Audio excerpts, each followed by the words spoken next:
Ka ndërruar jetë në spitalin e traumës 17 vjeçari Elio Hamiti, që u përplas me makinë nga ish-kryebashkiaku i Marrës Vasil Bollano, pas ditën e djeshme në Llogara. I mituri nuk ka mundur të mbijetoj plagëve të marra pas përplasjes. Adoleshenti ishte duke kaluar rrugën dhe po shkonte drejt stacionit të autobusit nga fusha e futbollit. Ai u godit me makinë nga ish-kryebashkiaku Vasil Bollano.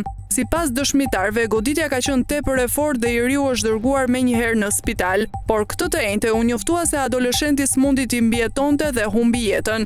I mituri ishte nisur të shkonte te gjyshja pasi donte të shoqëronte atë gjatë natës.